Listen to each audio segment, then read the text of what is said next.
belajar ilmu ikhlas itu memang berat ya.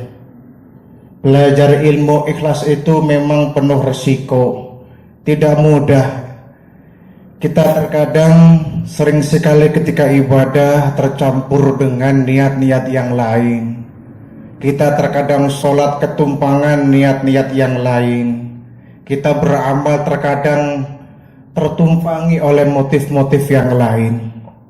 Jadi belajar ilmu ikhlas itu berat, tetapi tetap harus kita laksanakan sebagai syarat diterimanya suatu amal. Wa ma umiru illa liya'budullaha mukhlishina lahuddin. Dan tidaklah engkau diperintahkan untuk melaksanakan amal kecuali dengan ikhlas. Beragama itu dengan ikhlas. Ikhlas inilah yang kemudian menjadikan amal kita diterima oleh Allah Subhanahu wa ta'ala. Kalau sudah niat kita ketumpangan niat-niat yang lain, maka itu yang menyebabkan ibadah kita kosong nilainya. Kita bersedekah memberikan bantuan kepada orang, biarpun banyak, biarpun gede, tapi ada motif lain di balik pemberian kita, bisa membuat amal sedekah kita menjadi zong, ya, kosong sama sekali. Kita melaksanakan ibadah haji, berangkat dari kampung diantar puluhan orang. Kalau sampai terbersit perasaan ingin dipuji oleh orang, maka kita sepulang dari Mekah, bisa saja nilai ibadah haji kita menjadi kosong. Kita melaksanakan sholat, berangkat dari rumah ke masjid, tapi ada motif lain, ingin dipuji orang, ingin agar orang menyaksikan bahwa kita orang yang ahli ibadah, itu pun bisa menyebabkan ibadah kita menjadi tak bernilai. Wa ma umiru illa liya'budullaha mukhlishin. Tidaklah kita disuruh menyembah Allah kecuali dengan ikhlas. Lalu bagaimana kita belajar ilmu ikhlas ini? Mohon maaf ya, mohon maaf sekali. Kita bisa belajar ilmu ikhlas ini dari kegiatan kita ketika mau ke kamar mandi. Maaflah ini ya, walaupun ke kamar mandi ini hal yang memalukan ya, hal yang tidak baik, tetapi ada ilmu ikhlas yang bisa kita petik dari kita berada di kamar mandi. Kalau ingin kita seperti apa sih ikhlas? Lihatlah orang yang mau ke kamar mandi buang hajat, buang air besar. Pertama, orang ketika ke kamar mandi ada perasaan ingin buang hajat, kira-kira ada yang nyuruh atau kemauan sendiri? Saya yakin kemauan sendiri itu kan. Nggak ada yang menyuruh, nggak ada yang memerintahkan, dia pergi ke kamar mandi kesukaan sendiri. Inilah orang ikhlas, tidak perlu disuruh, tidak perlu diminta. Kalau kita beramal karena ada yang minta, karena ada yang menyuruh, nilai ikhlas kita dipertanyakan. Orang ke kamar mandi dia merasakan sakit perut, buang air besar, kan nggak ada yang menyuruh, dia pergi sendiri. Itulah orang beramal. Kita sholat jangan karena ada orang lain. Kita puasa bukan karena disuruh orang lain. Kita bersedekah bukan karena melihat orang lain kita ikut-ikutan. Dengan niat tidak karena Allahnya. Lihat orang yang ke kamar mandi tanpa diminta, dia kemauan sendiri. Dia bersedekah kemauan sendiri, bukan karena orang lain. Nah, setelah kita ke kamar mandi, kita tutup itu pintu kamar mandi, apa yang kita lakukan? Kita buang hajat, diam di kamar mandi. Iya kan? Tidak boleh kita ke kamar mandi, kemudian kita teriak-teriak, kita berbicara, kita bernyanyi. Tidak boleh di kamar mandi, apapun yang kita lakukan, buang air kecil, buang air besar, masuk ke kamar mandi, diam. Itulah orang yang beramal itu.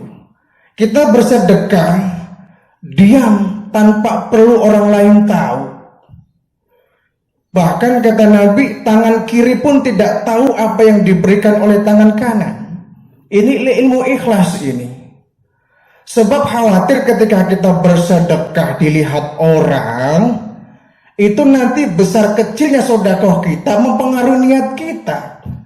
Semula mau sedekah, nggak ada yang ngelihat 10.000. Tiba-tiba ada yang ngelihat, kita tambahinlah 20.000. Kenapa? Nggak enak ada yang ngelihat. Wah, niat kita sudah ketumpangan niat yang lain. Tadinya setelah kita sholat wajib, kita mau langsung pulang sajalah. Ya, kita perlu pakai sholat sunnah. Tapi di belakang kita kok ada yang lihat kita, ada teman kita, ada mertua kita misalkan. Tadinya mau langsung pulang, sholat sunnah dulu. Awas tuh niatnya apa itu. Ya. Jadi kalau kita bersedekah, tidak perlulah kita cerita ke orang lain. Kita beramal, kita ibadah, tidak perlulah jadi bahan cerita kepada orang lain. Tidak perlu. Misalkan kita sholat tahajud tadi malam ya, sholat tahajud. Nggak perlu kemudian paginya kita cerita ke orang-orang hitam. Tadi pagi saya tahajud, malam saya tahajud. Oh, berapa rakaat? Oh, banyak, 12 rakaat. Tuh ayatnya panjang-panjang itu. Awas niatnya apa? Ya boleh saja cerita kalau niatnya untuk membangkitkan gairah orang, tidak apa-apa. Kita boleh cerita kalau niatnya ingin memotivasi orang, tidak apa-apa. Tapi hati-hati, jarang sekali ada orang yang memberikan motivasi dengan kita cerita ibadah kita dengan orang lainnya. Khawatir akan terjadi perubahan arah niat yang semula agar memotivasi orang lain, malah justru niat kita agar orang lain memuji kita. Wah, kalau begitu kosonglah ibadah kita. Sebaiknya untuk mencari aman ketika kita melaksanakan ibadah, kita diam sajalah biar Allah yang tahu. Kita sedekah di masjid, ya disiarkan boleh, diumumkan boleh. Dalam rangka apa? Untuk mencari motivasi orang lain, bukan mencari simpati orang.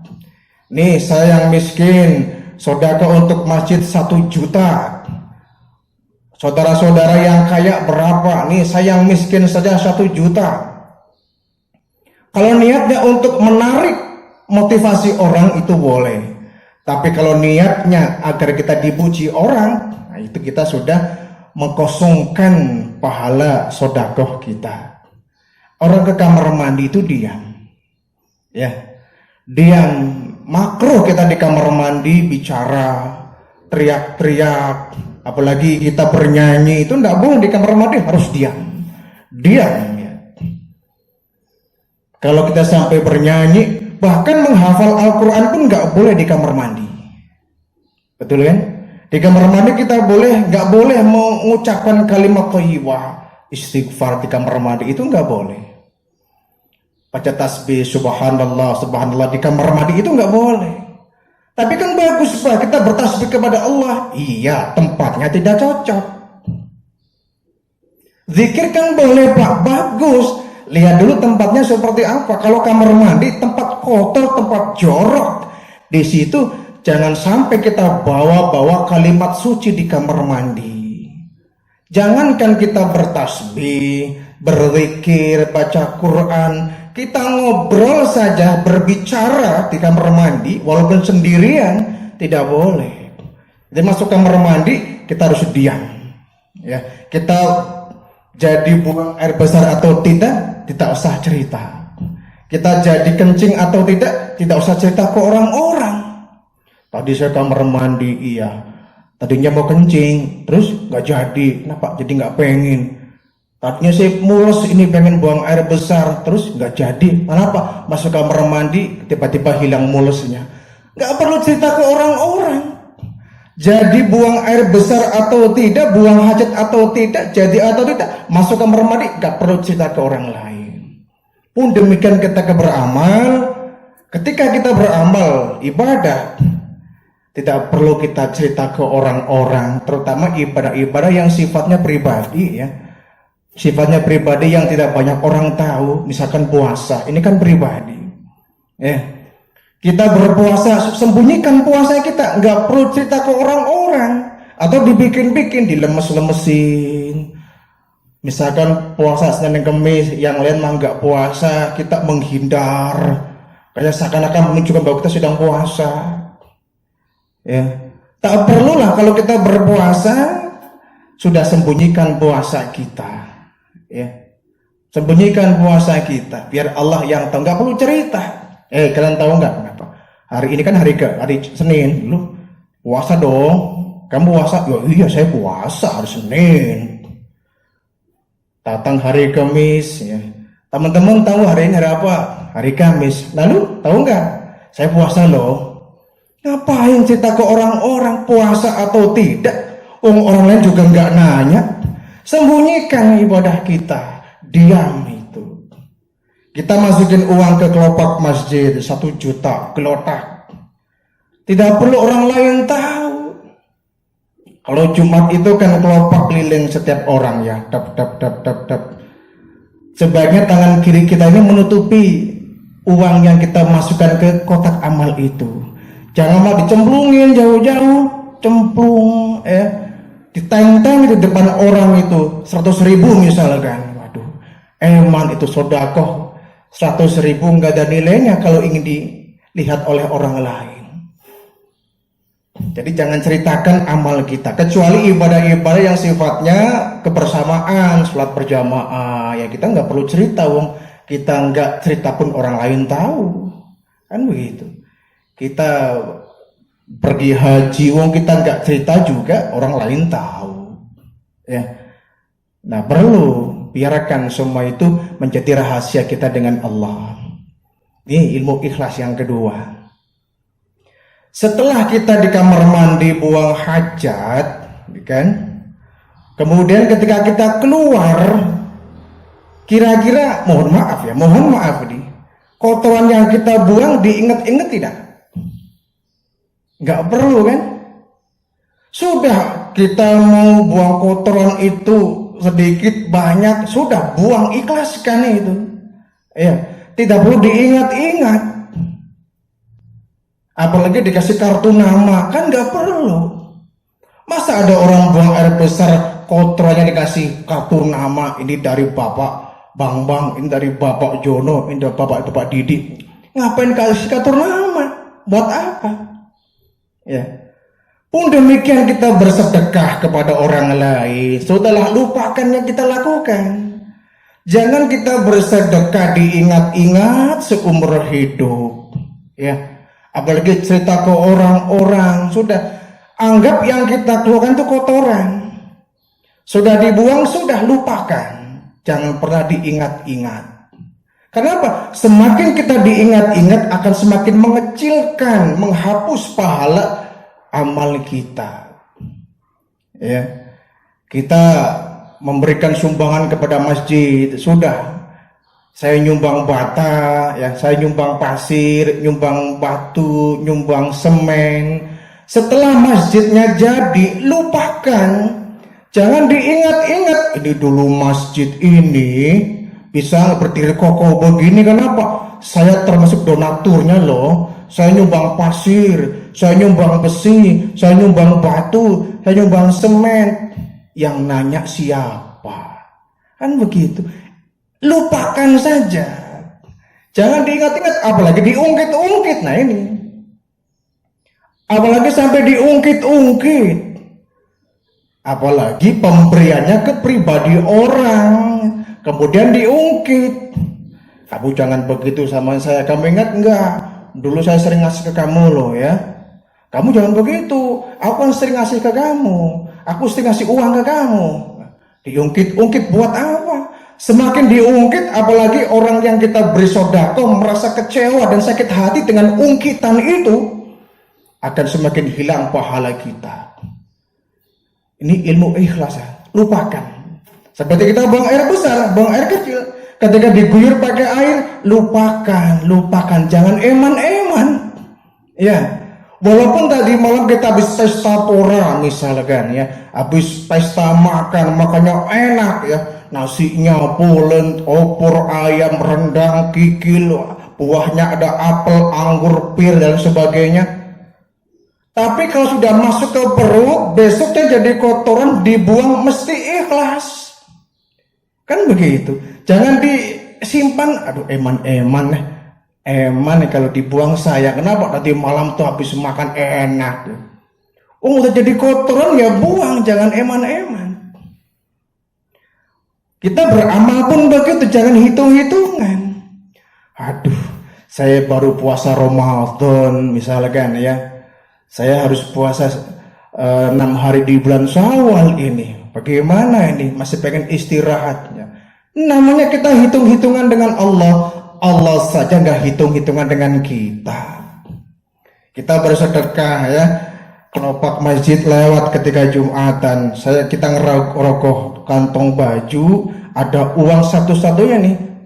50.000 misalkan. Aduh, 50.000 kayaknya eman pisan kalau semuanya gelondongan kita masuk ke dalam kelopak. 50.000 terlalu besar.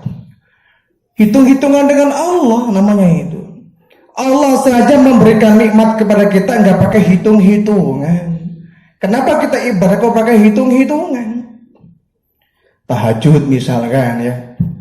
Aduh, jam 3 malam masih ngantuk masih ngantuk. Kalau jam segini nggak tahajud terus dipakai tidur kan lumayan eman-eman dong, jam 3 bangun, orang lain juga masih tidur. Hitung-hitungan dengan Allah. Padahal tidurnya sedari sore itu jam 8 malam itu langsung tidur. Jam 3 bangun terasa eman. Hitung-hitungan dengan Allah. Hitung-hitungan dengan Allah. Ya. Makanya kalau kita sholat berjamaah di masjid umpama, kemudian kita masbuk ya, tertinggal dengan jamaah yang lain sampai di masjid, yang terjadi kadang-kadang gini, datang ke masjid dia terlambat, sampai di masjid lihat imam dan jamaah yang lain sedang sujud misalkan ya, ditungguin lah sujudnya imam dengan jamaah yang lain. Itu nggak perlu. Ketika lagi sujud atau lagi rukuk segera kita ikuti, lagi sujud langsung sujud saja itu. Jangan nunggu nanti nunggu berdiri rakaat berikutnya, ditungguin ngapain. Allah juga nggak hitung-hitungan, langsung kerjakan. Mereka sujud, kita langsung ikut sujud. Ini yang kadang terjadi nih. Ada jamaah itu kalau ke masjid itu dia tertinggal, imam lagi ruku, lagi sujud, dia bukannya segera mengikuti, malah dia melongo nunggu sampai dia berdiri kembali. Lah ngapain? Nggak segera untuk mengikuti ibadah. Jangan hitung-hitungan, langsung saja. Ya. Jadi kalau kita beribadah jangan hitung-hitungan. Kita bersedekah jangan hitung-hitungan. Yang Allah berikan kepada kita jauh lebih besar dari apa yang kita berikan ke orang lain. Tidak usah cerita ya. Ketika kita buang air besar, ikhlaskan. Kita menyumbang masjid, ikhlaskan, lupakan. Pesantren kita sumbang, lupakan, ikhlaskan, jangan diungkit-ungkit dan diingat-ingat. Diingat saja tidak boleh, apalagi diungkit-ungkit. Apalagi kita menyinggung pihak yang telah pernah kita berikan bantuannya. Ya, Bapak tahu nggak ini pesantren ini nih, kalau saya nggak ikut nyumbang, nih kayaknya pesantren sampai sekarang belum jadi deh. Itu kan menyinggung orang itu. Perasaan dia saja donatur terbesarnya, nggak perlu. Ikhlaskan, lupakan, ikhlaskan, lupakan, ikhlaskan. Itu belajar ilmu ikhlas dari kita buang air besar, ya. Karena amal kita akan sampai kepada Allah kalau diawali dengan niat yang ikhlas. Yang ikhlas memang berat, ya. Belajar ilmu ikhlas ini berat. Seorang muadzin kadang-kadang ada saja itu keseleoknya ketika azan, awal si niat memanggil orang, tapi ada tuh kesempilan niat-niat yang lain ingin dipuji orang ya. Ketika tidak ada orang, adzannya biasa, Allahu Akbar, Allahu Akbar, Allahu Akbar, Allahu Akbar. Karena apa? Nggak ada yang melihat, nggak ada yang dengar. Begitu yang ada orang banyak mendengar azan kita, langsung adzan kita dibagus-bagusin. Allahu Akbar, Allahu Akbar.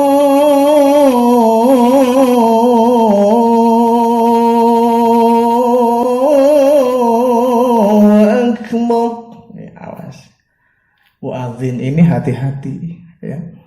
Hati-hati menjaga niat ketika mau azan. Niatkan karena Allah untuk memanggil orang melaksanakan sholat. Azan itu memang harus bagus, ya. Seorang muadzin harus memiliki suara yang bagus. Syarat muadzin ini ya harus bagus suaranya. Untuk apa?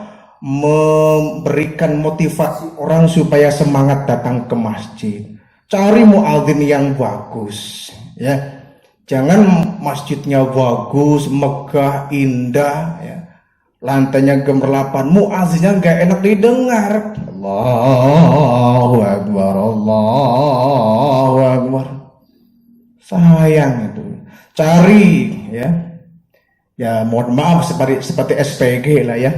SPG, ya. Coba di supermarket itu seorang SPG. Biasanya kalau minimarket atau supermarket, SPG ini kan cari yang apa? Yang cantik-cantik, begitu. Ya, yang cantik, yang seksi, yang manis, yang menarik, pasang tuh jadi SPG. Ya. Syarat menjadi SPG itu biasanya kalau ada iklan dicari seorang SPG dengan syarat menarik, ya, cantik gitu. Malah kasihan kalau ada orang yang gendut hitam tuh nggak laku jadi SPG. Kasihan itu, ya. Nggak ada tuh SPG gendut hitam mukanya serem tuh nggak ada. SPG tuh biasanya tuh cantik-cantik. Kenapa? Ini strategi pemasaran itu. Kalau minimarket, supermarket SPG-nya cantik-cantik, orang pun yang belanja terasa nyaman. Itulah muadzin.